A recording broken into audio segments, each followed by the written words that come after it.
和利剑2024A 演习。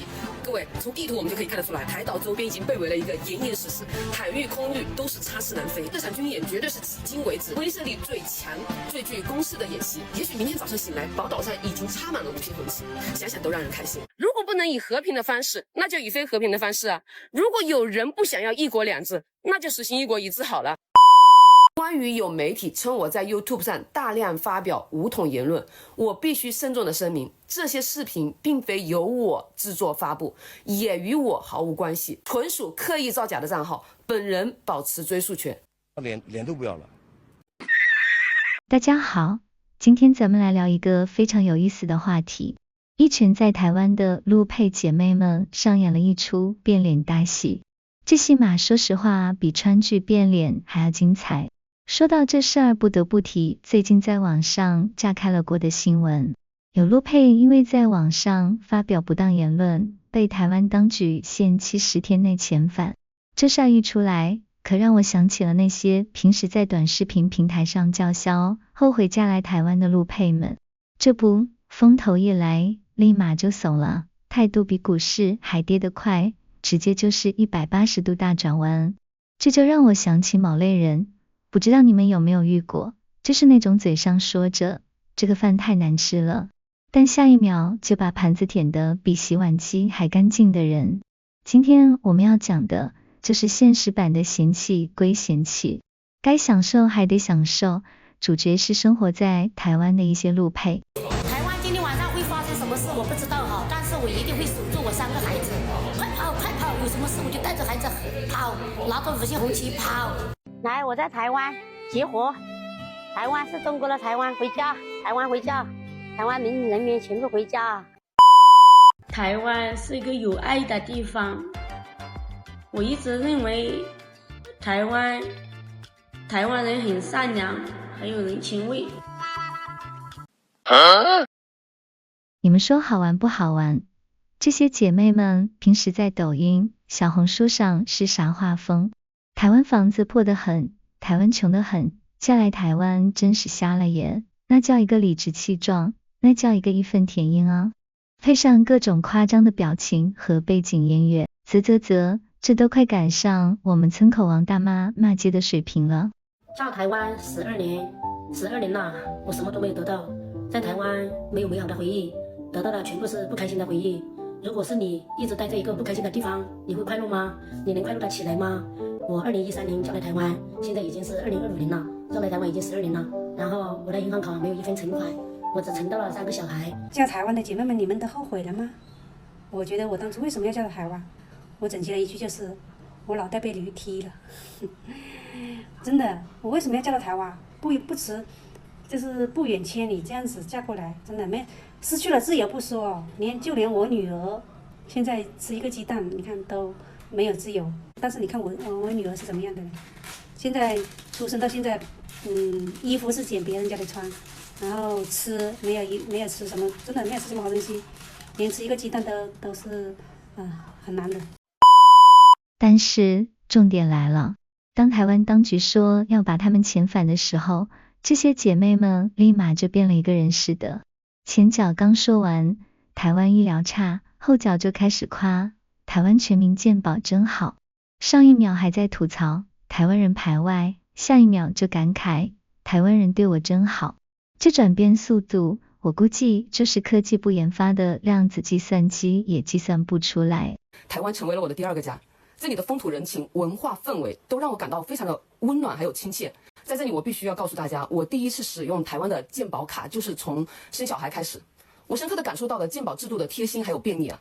台湾的健保制度在国际上是备受赞誉的，而我亲身体验以后也更加的认同这一点。关于我的父母，他们曾2次来到台湾探亲，虽然他们在台湾的时间前后加起来只有几个月，但他们也对这里的风土人情留下了很深刻的印象。他们觉得台湾人很友善很礼貌。我刚来到台湾，因为语言相通，文化相融，让我很容易融入到这里的生活，感受到了台湾人民的热情与温暖。我表达内心对家园的热爱，两岸同胞相亲相爱，走近走亲。台湾是一个有爱的地方，我一直认为台湾台湾人很善良，很有人情味。说实话，看到这一幕的时候，我都替他们脸红。且不说你享受着人家的医疗、教育等各种福利，还在网上大放厥词，就说你既然觉得台湾这么差，那当初干嘛要嫁过来呢？难道是为了当网红博主？我敢说，大多数陆配心里都门儿清，亲身经历过大陆和台湾的生活后，早就知道自己真正想要的是什么，也明白哪里好，哪里不够好。来，咱们一起听听其他陆配怎么说。但是作为就是同样是陆配啊，就是他有今天的这个下场，好像我今天在说这个话是在幸灾乐祸，所有的事情都有因有果啊。他今天的结果就是他之前可能长达几年累积出来的，我也不能把这个错误归咎到我自己的身上，我没有这个能力了。就我们作为陆配，你既然能生活在台湾，你就享受了台湾政府给我们陆配相应的政策啊，就是让我们吃到了台湾的一些福利啊。你看我们来到台湾半年，就可以享受跟台湾人同等的医疗条件呐，还有子女的教育条件呐，教育权这些都有。我们在占有这些条件的同时哈，你可以嘴上不去说感谢台湾，但是你吃着桌子上的好菜好饭，你不能再拉泼屎在你的桌子上，恶心谁吧？他的结论就是说台湾没有给他言论自由了。但是我们所说的言论自由，是不是要站在公正合法，而且最少是要在道德的基础之上，才允许你有的这个言论自由啊？我有言论自由了，我就可以随便的去辱骂他，我随便我想说什么就说什么，没有吧？就包括在美国也是大家都认同的自由女神像，我们有言论自由，但是你可以在美国说黑人的不好吗？你可以说那个种族歧视之类的话题吗？我不知道他是不是脑子秀逗了。你说的对，你说的对。原来这个陆配他是长期居住在台湾的，但他呢就在抖音上面一直打着两岸一家亲的旗号，那经常说一些有的没的，现在又天天把他的女儿拿出来，他女儿在台湾吃个饭，就莫名其妙说什么说我们来了，下面就是抖音上的那个评论，一堆人就嗨了。或者他去菜市场看到了摊位上牌子上写的当归他又开始来精神了，就说我买了2根台湾当归一定会归。那我在想，你这个人是不是嗑药？大多数的陆配，就像他们视频常说的，真的觉得台湾的收入比较好，这可不是流量密码，而是他们真实的想法。因为我和很多陆配，也就是你们讨厌的那种陆配，在现实当中也是认识的。大多数在现实中是真心觉得台湾生活比较好，收入比较高，因为他们确确实实是在台湾稳住脚跟了。可是他们很多在内地是连一套房子都没有的，甚至在台湾的长久，他们离开台湾以后就无法达到了。今天我们用实际点的例子，从一般人的收入角度来分析一下两边哪里比较好。今天你在长岛当服务员，一个月收入4500，那同样在台湾当服务员的小美，一个月工资是1万块。请问在台湾打工的人，财富的累积速度是你的几倍？一般人会想4500和1万应该是2倍多一点吧，但实际上这个答案可能会在3倍以上。为什么呢？因为你的工资4500，但是你的房租、生活费等等开销要花到2500，一个月可能也就剩下2000块。但是在台湾当服务员的小美，一个月花掉4000，有6000还可以存下来。你看这样一来一回间，在台湾打工的小美，财富累积的速度是你的3倍。以台湾8小时的工作制来说，如果小美她愿意加点班或者兼个职，财富累积的速度可能会在你的5倍以上。如果把这笔钱再算上存在银行的利息，那就会远远超过你们表面上月薪的差距。更不要说台湾这边看病的成本远远低于大陆。对于我们普通人来说，台湾确实更适合我们大部分人，因为更慢的步调、更少的工作压力、更高的平均收入。Nice。说到那些网红博主，咱们还真得好好聊聊。这些姐妹们可太懂流量密码了。很多陆配的短视频开头总是这样：大家好，我是叉叉叉，今天来聊聊在台湾的真实生活。接下来画风就变成台湾好穷，台湾房子好破，台湾连奶茶都好贵，这类内容在大陆短视频平台上疯狂吸粉，点赞过万，评论区齐声附和，对对对，台湾根本不行。为什么？因为骂台湾是流量密码啊。这种言论让某些观众听了特别开心，就像每天刷负面新闻找优越感一样。你想想，住在台湾的大陆人都说台湾不行，那我们不就更觉得自己这边好了？这让我想起了一个段子，有人问陆配，既然台湾这么差，为什么不回大陆呢？这位姐妹支支吾吾半天，最后来了句，我要留在这里继续揭露台湾的真相。好家伙，这是要为真相献身啊！但说实话，如果真相需要用这种方式来揭露，那这个真相还不如留着给张大妈编段子用呢。就是一句话，恶心。更搞笑的是，当这些陆配被遣返时，居然还喊起了言论自由。你们口口声声说什么民主自由，却容不下我一个普通女子的声音，用恶毒的语言攻击我，威胁我，甚至是人肉搜索我的家人。这就是你们所谓的自由吗？这就是你们口中的民主吗？好家伙，这是把言论自由当成了胡说八道自由啊！人家给你言论自由，是让你理性讨论，不是让你在网上挑动对立情绪，满嘴跑火车的。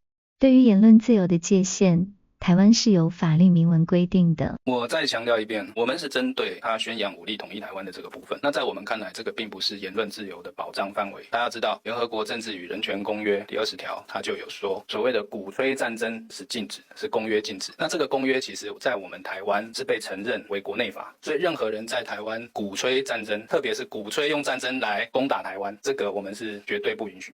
随着事态的发展，眼看这一招不管用了，他就开始撒泼打滚了，开始污蔑网友造谣，甚至开始否认自己之前说过的话。可惜啊，互联网它有记忆，台湾的民众眼睛可是雪亮的，就算你删了那些抖音视频，证据可是实实在在的摆在那，谁也抹不掉。5月23日至24日，中国人民解放军东部战区组织战区的陆军、海军、空军、火箭军等兵力为台岛周边展开联合利剑2024A 演习。各位，从地图我们就可以看得出来，台岛周边已经被围了一个严严实实，海域、空域都是插翅难飞。而且东部战区发布的粤海杀气组合，你们都看了吗？海报全部用的都是繁体字，这是害怕老赖们看不懂吗？特地用的，真的是很细节。这场军演绝对是迄今为止威慑力最强、最具攻势的演习。捍卫国家主权，时刻准备着。也许明天早上醒来，宝岛上已经插满了5星红旗，想想都让人开心。往死里打的话，半小时基本上都是废墟了。而我们台湾的老百姓啊，都是炮灰。关于有媒体称我在 YouTube 上大量发表武统言论，我必须慎重的声明，这些视频并非由我制作发布，也与我毫无关系，纯属刻意造假的账号，本人保持追溯权。从未见过有如此厚颜无耻之人。现在他没招了，想继续赖在台湾怎么办？开始拿自己孩子当挡箭牌了。竟然说母亲和孩子又分开了，居然还有人站出来为他洗白声援，我真是懵了。拿亲情牌来博同情是怎么回事？不想母女分离，孩子完全可以回你口中那个伟大祖国的怀抱啊！怎么了？是不是你也不希望孩子回去吃地沟油，体验什么科技与狠活？接受那套洗脑教育，对吧？非常反对，让我在台湾可以停留，能够陪我的孩子。就这些，对，就这么。其实他今天来做这个直播很简单啦，因为我是觉得说，台湾不应该是在一个没有法律明文规定的，只是因为某一些人的言论，就直接把一个人驱离。我请大家注意到的事情就是，她是一个3个孩子的母亲，那我们要因为这样就拆散一个家庭吗？请注意，他的3个小朋友都是台湾人，都是台湾的小朋友。我们要因为只是他妈妈讲的某一些言论你不喜欢，就要这样子去拆散一个家庭吗？就要让他们骨肉分离吗？我希望大家都去思考这件事情。谢谢。谢谢大家，谢谢大家。可不可以喊冤一下？没有，我没有任何话要说，谢谢大家。谢谢主张说自己讲的不。我这些东西我都交给我的律师，谢谢大家。我只希望我能够留在台湾陪我的小孩，因为3个小孩真的很难切割，我不希望说弄到最后母子分离这样。对，谢谢大家，谢谢。取消居留权是什么意思啊？你逼人家母亲跟小孩子分开耶？你他娘的还真是个天才！我说丫丫，你的教育可真好，你的女儿是多么盼望回归祖国母亲的怀抱的啊！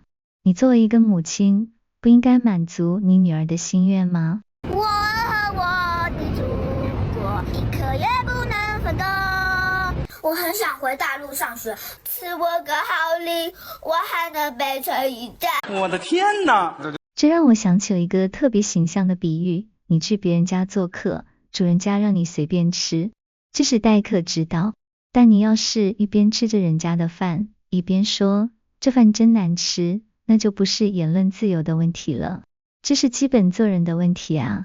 更何况台湾的言论自由可没到让你随便骂还不管的地步，自由不代表毫无底线的攻击、造谣、抹黑，更何况你享受着台湾的健保、教育、补助，却在赚钱的时候拼命贬低这个地方，这不就是现实版的吃饭砸锅吗？而且你们发现没有，这种现象不光在台湾陆配身上存在，在其他地方也屡见不鲜。比如有些在美国的华人，整天在网上嚷嚷，美国治安差，税太高了，医疗费用太贵了，但一到别人问，那你咋不回国呢？立马就变成了，这个嘛，还是再等等看。我敢打包票，要是你去问那些成天骂台湾的陆配，要不你现在就回大陆吧。他们肯定也是一样的回答，再等等。等啥呢？等到把台湾的福利享受够了，等到在大陆的房子首付凑够了，还是等到短视频号粉丝够多了？说白了，不就是想两头都占便宜吗？在台湾享受高福利，在网上骂台湾赚流量，这种双赢的日子不要太美哦。但现实给了这些人一记响亮的耳光，台湾当局直接就来了个想走就走，不走也得走。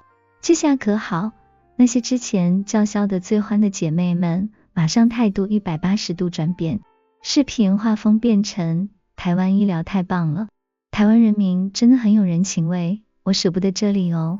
刚才说后悔嫁来，现在就舍不得了，这变脸速度，川剧演员看了都得鼓掌。要我说啊，这事最讽刺的不是他们的前后态度不一，而是暴露了一个非常现实的问题。有些人压根就没把自己当做一个地方的一份子，而是打着曲线救国的主意，占着这边的便宜，为那边摇旗呐喊。这种人啊，在哪都不会真正融入，因为心里装的只有利益，没有认同。真是司马昭之心，路人皆知啊，连大陆的网友都看不下去了。有些陆配在台湾，然后天天发一些影片，说台湾这里不好那里不好，什么都不好，没有样是好的。然后我就觉得很奇怪啊，你既然觉得什么都不好，为什么当初还要嫁过去呢？为什么不把小孩和老公都牵回来？这办理起来是非常简单的事情。然后其中有些陆配因为长期鼓噪战争，至今又被当地的一些不文乐坛了，还因此被取消了居留证。然后当事人他就瞬间懵了，哭的是死去活来了，又发影片说被遣返式把他们全家推向万劫不复的深渊。然后又在那边解释说发影片只是为了收购大陆粉，赚钱变现，瞬间言行毕露。原来在这人眼里，天天发一些假爱国视频言论，最终都只是为了蹭流量变现。我想啊，像这种人一触碰到他们的利益，就会瞬间改变立场的，到哪里都不会受欢迎的。他们的爱国太廉价太假了。而且你们发现没有，这些陆配在网上骂台湾的时候，从来不提自己享受了多少福利，也不说自己在台湾的配偶和孩子，他们只会说这里那里不好，那里这里差劲。可问题来了，你在这片土地上生活，享受这里的一切，你的另一半，你的孩子都在这里，你难道就不觉得自己这样做有点毫无底线吗？这让我想起一句老话，伸手要钱时喊娘，拿到钱后喊表。这话虽然粗俗了点，但是把某些人的心理描述的可谓入木三分。只不过现在的问题是，你可以骂，但人家不一定要一直惯着你啊。说到这儿，我突然想到一个特别有意思的现象，为什么这些被遣返的陆配会这么慌张？按理说，他们不是一直说台湾不好吗？这下可以回大陆了，不是正合他们的意吗？但事实是，他们比谁都怕被遣返，这不就说明了一个问题，他们心里其实清楚得很，台湾的生活究竟好不好，只是为了那点流量，硬是把自己包装成了受害者。可现在倒好，玩过了火，真成了要离开的人，这下可真是应了那句话，装可怜装过头，把自己给装走了。所以你的选择已经说明了一切，嘴上说着台湾不行，但身体却很诚实吗？当然，有些批评确实有道理，比如高物价、税收问题，这些都是正常讨论范畴。可问题是，有些人一边享受着当地的医疗、教育、自由环境，一边疯狂抹黑和诋毁，甚至利用这些言论来赚流量，这才是最讽刺的地方。不过，同样是吃流量密码，小薇则义无反顾地走了另外一条路。她可不是笨，也不是疯狂，思路还是清晰得很，流量密码掌握得稳稳的。视频里一番道歉后，她开始改口夸赞台湾，试图挽回被驱逐的命运。结果呢，发现已经无法挽回局面，最终觉得大概率得回到伟大祖国的怀抱。想来想去，心里一亮，我还有那么多大陆粉丝。回去后，老娘照样还是一条好汉，继续吃爱国流量不是问题吧？爱国的路，我走得明明白白，我走得清清楚楚，我走的头脑思维很清楚，大是大非面前，我没有让我祖国的家人们失望，雄赳赳气昂昂向前冲，向前走。爱国的这条路，我受了惩罚，我快乐的接，我付出了这个代价，子民不能来台湾这个代价，我值得。干就得了，我干就得了。小薇，女王，战斗机，江湖问路不问心，唯有谎言得人心。从此天涯多一刻，我小薇力强风弱，你弱风强。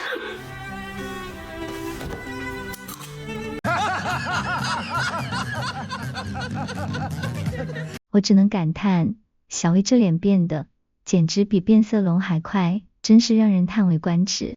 另外，我们也不得不更深入的去反思一下，为何这些路配能骗到大陆网友的流量。按我多年的观察来看，其实很简单，流量的本质就是情绪，而这些路配正好踩中了大陆网友最容易被带动的情绪点。首先，过去几年，随着大陆经济环境的恶劣，以及台湾在国际上的关注度上升，不少大陆网友也会羡慕台湾的言论自由、民主制度和人均收入等。但当人们得不到某样东西时，就容易产生吃不到葡萄说葡萄酸的心理。于是，听到陆配说台湾破破烂烂，不仅让人心理平衡，还能变成集体狂欢的情绪出口。在评论区齐声附和，看看台湾也不怎么样。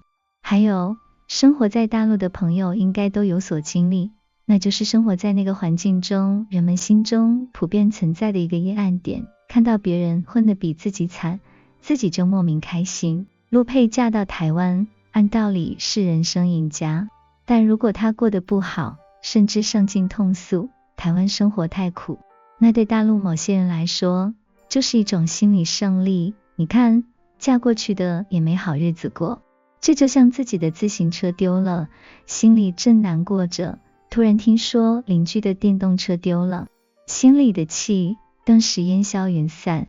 这次事件可以说是一个很好的契机，让某些还在想着既能享受着台湾的福利，却又可以踩着台湾赚钱的人警醒，也让台湾的朋友看清这些人的真面目，也希望台湾政府能以菩萨心肠行霹雳手段。最后，我想引用一位智者曾经说过的话，你可以一时欺骗所有人，也可以永远欺骗某些人，但你不可能永远欺骗所有人。好了，今天我就连说带骂的聊到这里。如果喜欢的话，欢迎在评论区分享你的看法，我们一起开心开心。感谢你的一贯支持，别忘了点赞和订阅哦。我们下次再见吧。